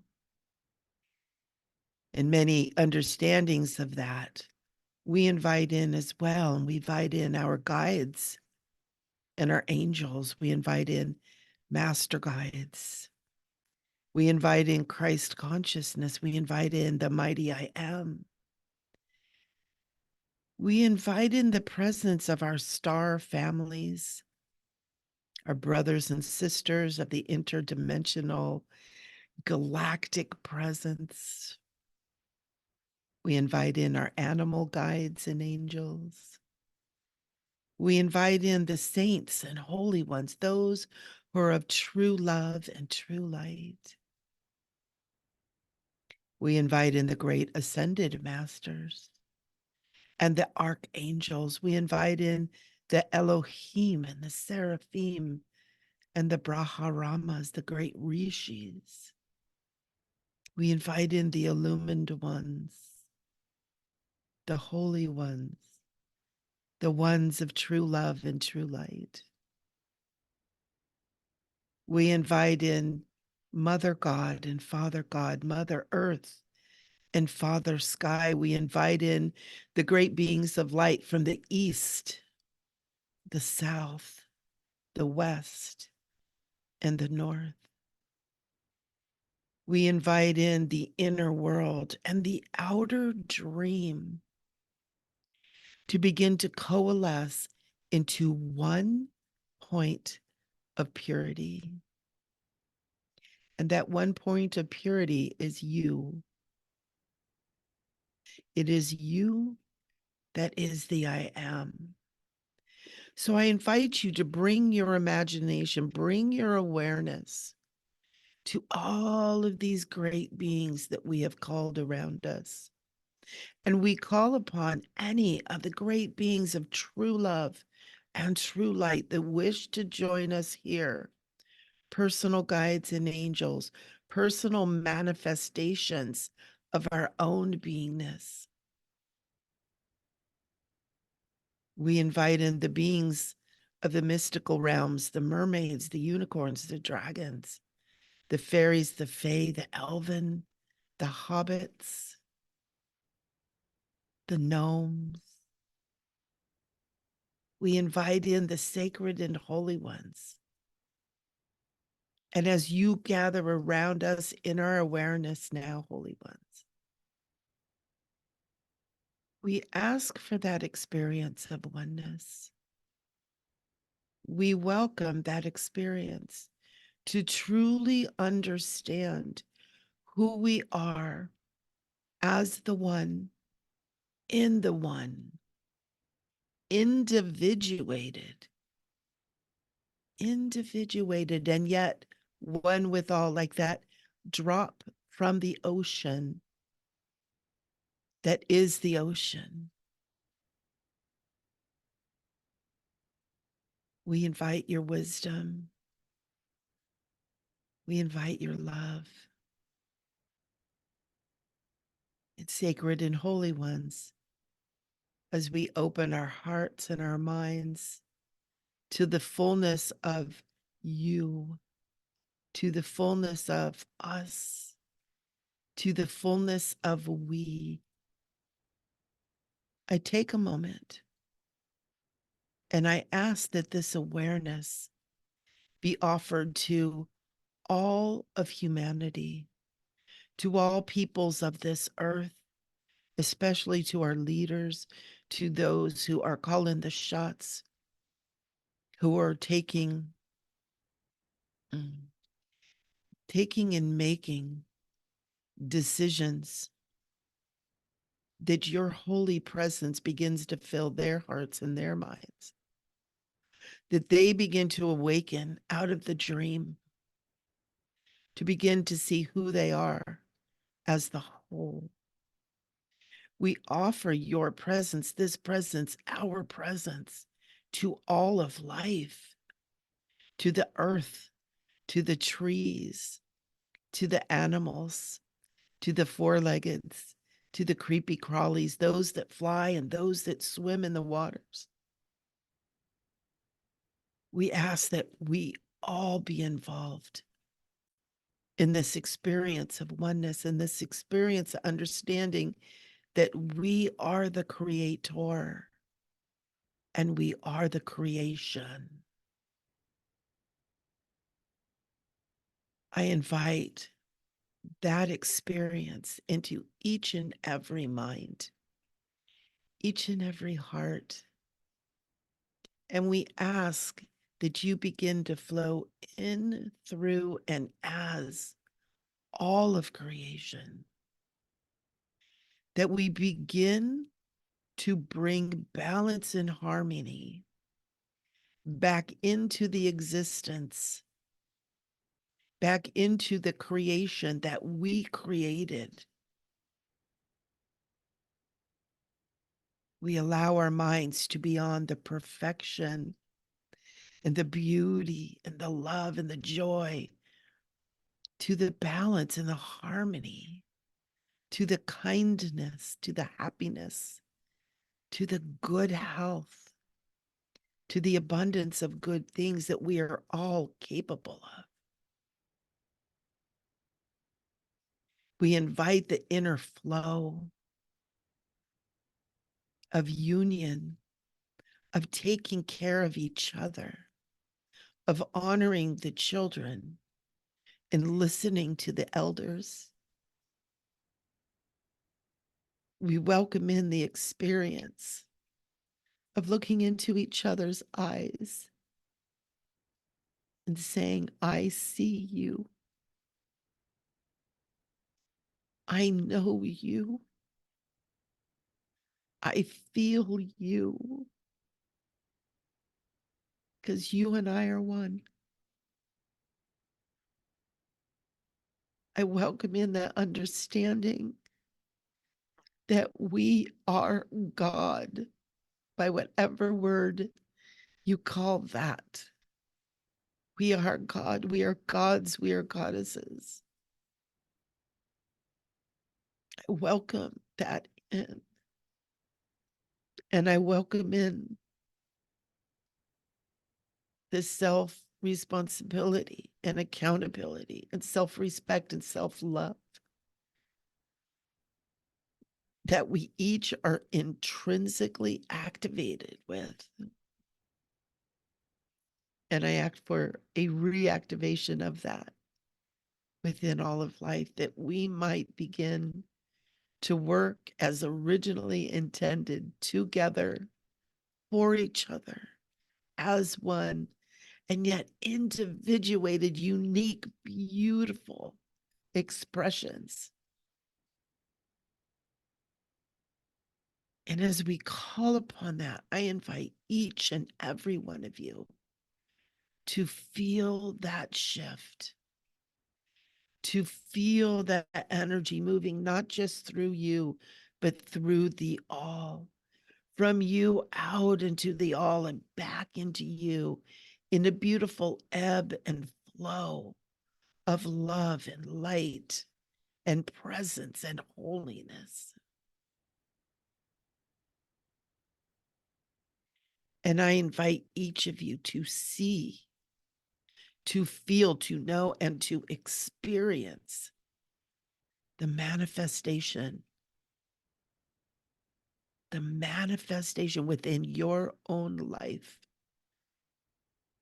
of what we pray and meditate on right here, right now. And so I call upon the one mind, the one love. And I ask that you begin to flow in, through, and as all of life, that we might all begin to manifest into this world, this matrix, into the dreams within the dreams, the holy presence that is our core, that true love. And we know the power of the word abracadabra. As I speak, so it is. And we call upon abracadabra, and I invite each and every one of you to abracadabra within your mind, within your heart, and to feel it in your body. That powerful flow that allows you to step into who you are and to manifest that beautiful you into the world around you, that you might begin to experience who you are as that sacred, beautiful, loving, abundant, healthy, joyful, kind, respectful, self-loving being that you truly are. And as we do this, we see the world around us shift and change. Not only each of you in this group, but all of creation, all of life. And we again invite that this prayer meditation be offered to all, that they too might awaken from the dream and become who we all are. And I speak these words with knowing. I speak these words knowing that as they are spoken, as they are felt, they become and they manifest now. And so it is. Aho. Amen. And Amen. And I invite each of you to take a nice deep breath. And before opening your eyes, feel the embodiment, feel the wholeness, feel the vibration, the frequency that is offered to you. And take a nice deep breath and breathe this in into your heart, into your body. Feel it spread throughout your body into every cell. I invite you to see and feel every cell within your body beginning to smile with remembering who you are and what power you have and who you are and what love you have to bring into this world. And with that embodiment, I invite each of you to simply say, I am. I am that. I am. And then take a nice deep breath, breathing in and breathing out, feeling your awareness coming back into the space, into the place, being aware of the room around you and yourself in the room. And as you open your eyes, realize that you are in a new space, a new place, that you are. I am, beloved, you are. One more nice deep breath. And open up those eyes and see the beautiful world that you've created. Mm.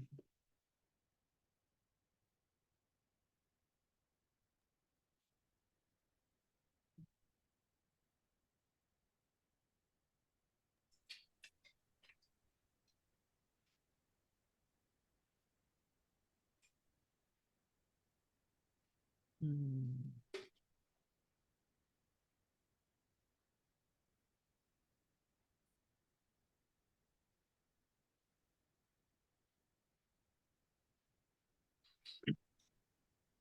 All this beauty will rise to bless your sight when you look upon the world with forgiving eyes. Mm.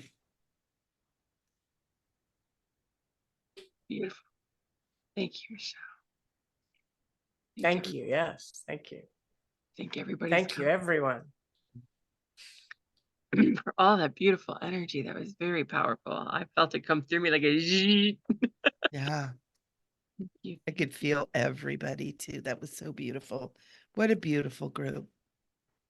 I got serious whooshes. Thank you. Yes, very much. Oh, now I'm getting the godly bumps, I call them. Ooh, I know I am too. Oh wow. Yeah. Sorry. Bring it in. Frisson. Yes. Woo. Frisson. Woo. The French have a word for that. I call it chi rushes or chi resonance waves. The French have a word, frisson. It's the all over your body. C'est la magie. It's the magic. Le frisson. Ooh. I'd rather have a la croissant right now. Oh, And moving my speech energy makes me so hungry. So now you made me think. Moi, je préfère le pain chocolat. I want the chocolate bread. Lorelei, Yes, dear. with my Appalachian heritage, that was real gooder, Michele. It was. It was. Oh, okay. Well, I'm just gonna introduce Mr. Rev Ned for our closing blessing. To round it out for today. So I appreciate you holding space with us, Rev. Rev grew up with the energies and oneness of the woods and the energies and entities thereof. His older cousin spent much time living in Rev's home and as a young teen providing a base to expand his current being. His cousin would teach him about NDEs and multidimensional beings. Rev has taught on pure love for over 40 years. His career is managing international grad student housing and creating programs for diversity gatherings where he has met beautiful ones from 177 countries. He has facilitated earth ceremonies even as a teen, not knowing they were called this. He has also been part of the Lakota ceremonies of various kinds for 30 years.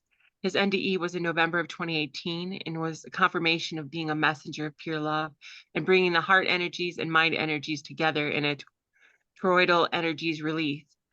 Before his NDE and during his NDE, the hidden ones, the little people, were with Rev. He had a stroke in July of 2021, and during his 13 days of rehab, had a high-density being who came to visit him, which expanded his energies of pure love and left pure love residue in the room where many could sense. Which I've heard that story, and it's very beautiful. Thank you for holding space and rounding out our gathering here today. I'll turn it over to you, Rev. I feel like, and I mean this in a beautiful, loving way, a sacred thorn among 4 sacred roses today. It's been in that divine, divine, amazing garden. Sacred energies to each one of you. And to you. Is there more beyond the 3D word spiritual? Yes. Is there more beyond the 3D mystical more? Yes. And some of the words from our 4 beautiful roses, like source consciousness, adversities are opportunities, imagifest, accessing your bliss, oneness, the moose sky, expanded space, pure love, honor your inner child, the sacred hoop, the medicine wheel, BS, belief system, the elements, the beloved presence of love. Listen to the elders. The winds of Bosfa always come into Rev in waves of beautiful energy when I'm preparing for gatherings like this. Oh, yes, you're probably wondering what Bosfa is for Rev. Bosfa is the breath of the sacred fresh air. When I was a Boy Scout, I almost drowned in a deep creek where we were camping. I remember taking in water and seemingly going down deeper and deeper into the water. Our scoutmaster, Mr. Harrison, I remember him jumping in and saving me. When he brought me to the surface and out of the water, the breathing and a fresh air was amazing. It was so fresh. So Bosfa experiences that bring freshness to our head thoughts and to our heart thoughts is amazing. And that freshness to our inner essence, like feeling and being in different densities at the same time and in pure love. Like interacting here on Celebration of Consciousness. Since we are cosmic beings and multi-dimensional beings, we can experience Bosphas all the time. Since we are cosmic beings, we're totally unique with our own energy prints, but we still are connected. We have experienced the Bosfa in each of the presenters. Oneness is how connected we are with one another, with all creation in divine and eternal ways. Merriam-Webster's word book uses these words to describe oneness: singleness, integrity, wholeness, harmony, sameness, identity, unity, and union. Creation brings oneness to us. Creation has always brought oneness to me since I was a kid running in the woods and being close to the pond and communicating with the wing ones and the walking ones and the swimming ones and the crawling ones. It brought oneness to Rev by bringing different parts of Rev within me into oneness.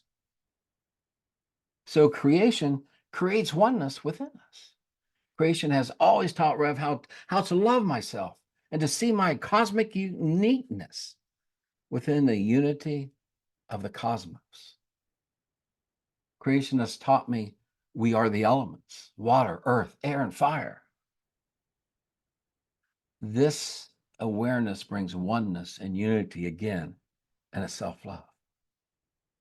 Those energies, even as a kid, communicate to me, showing Rev I'm important enough to them for them to be with Rev. That's a power pondering thought. It's quite fascinating, amazing how the sacred energies come together through each one of us being present here and for those watching later to create a cosmic hub for higher energies to flow and move and dance. Connecting to such beautiful sounds is Bosfa, energies, refreshing and oneness and honor one another. This has assisted Rev in seeing the divine in people from all over the world, which I met in the occupation I retired from. Here's an example of two humans discovering the divine Bosfa in one another. I've always been interested in stories and parables from around our planet since I was a kid. This is an East African story that is from Dar, Tanzania, about finding Mwankatonka Tagashala, the creator, the moving force of life. Interesting that the city Dar es Salaam means a home of peace in Arabic. A little boy in Dar named Abbas, which means lion, wanted to meet God. He knew that it was going to be a long trip to where God lived. So he packed his bag with small sweet cakes and a large bottle of water and started on his journey. He'd been on his way for about a long 10 minutes when he met an old woman. Her name is Mahaba, which means love in Swahili. Mahaba was sitting in a park by the Indian Ocean, just staring at some African birds and looking into the sky rivers. The boss sat down next to her and opened his bag, and he was about to take a drink from his water bottle when he noticed that Mrs. Mahaba looked hungry. So he offered her a small sweet cake. She gratefully accepted and just smiled at him. Her smile was so pretty that the boy wanted to see it again. So boss offered Mrs. Mahaba a drink from his bottle. Again, the smile at him became even bigger. This boy, Abbas, he was transformed. Abbas and Mrs. Mahaba sat there all afternoon, eating and drinking and smiling, being in divine oneness, but they never said a word within this oneness. As it grew dark, the boy realized how tired he was and got up to leave. But before he had gone more than a few steps, he ran back to Mrs. Mahaba, gave her a big hug. Yes, she gave him the biggest sacred smile of the day. When Abbas opened the door to his own home, a short time later, his mother was surprised by the look of eternal joy on his face. He was glowing. She asked him, "What did you do today that makes you so full of joy?" He replied, I had lunch with God. But before his mother could respond and say a word, he added, "You know what? She's got the most beautiful smile I've ever seen." Meanwhile, Mrs. Mahaba, also radiant with joy, returned to her home in Dar.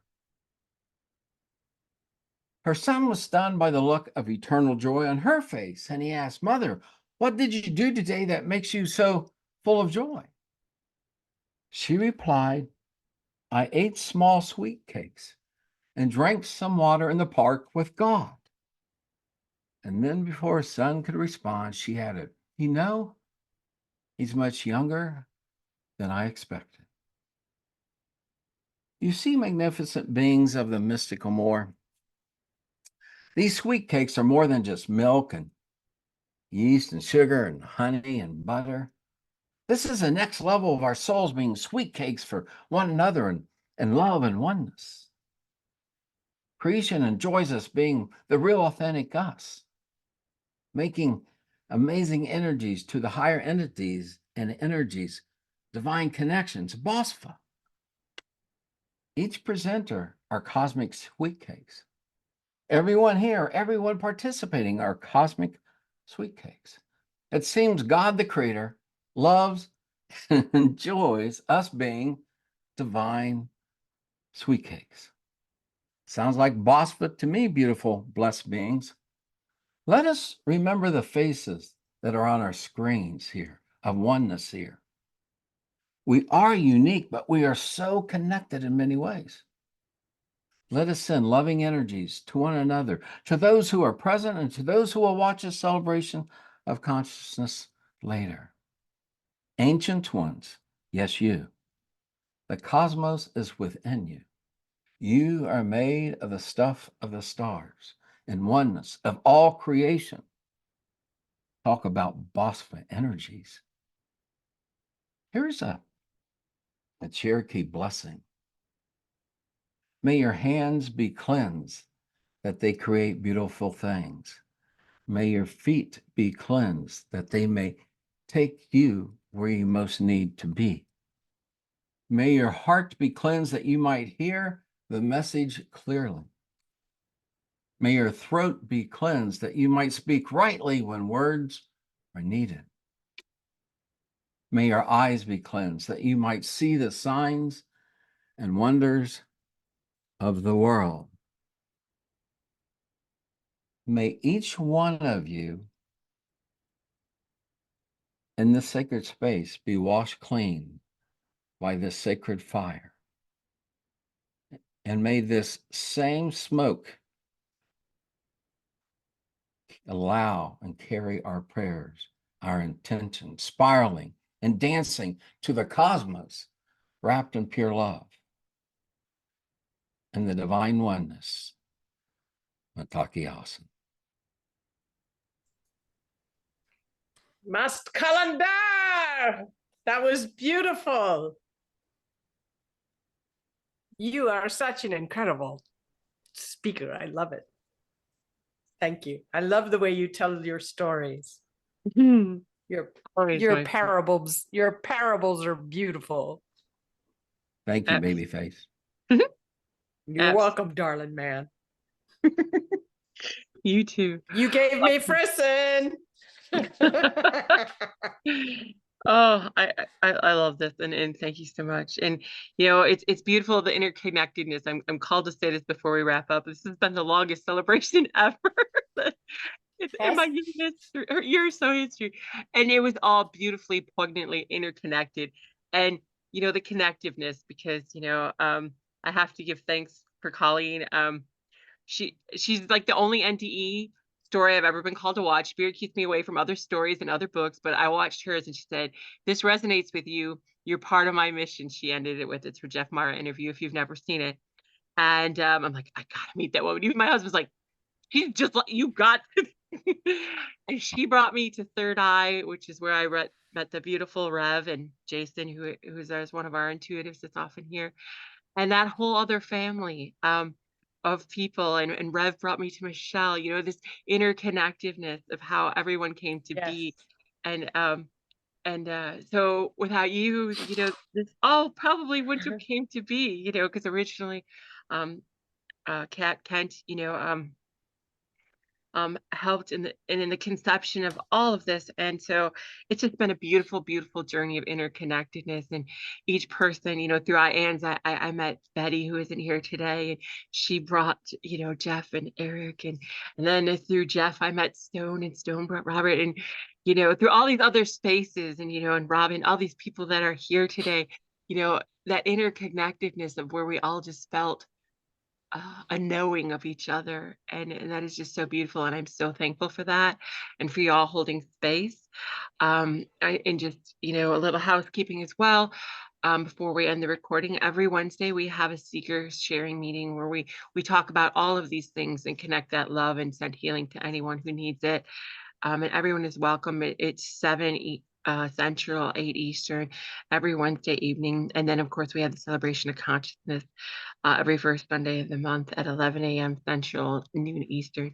And I just thank you all for holding space and being who you are and the light you put into the world, because every little spark lights up every grid. We're strategically placed on this world, and I'm just so happy to be able to have Zoom to connect in this small yet beautiful space that we just fill with so much light and so much energy.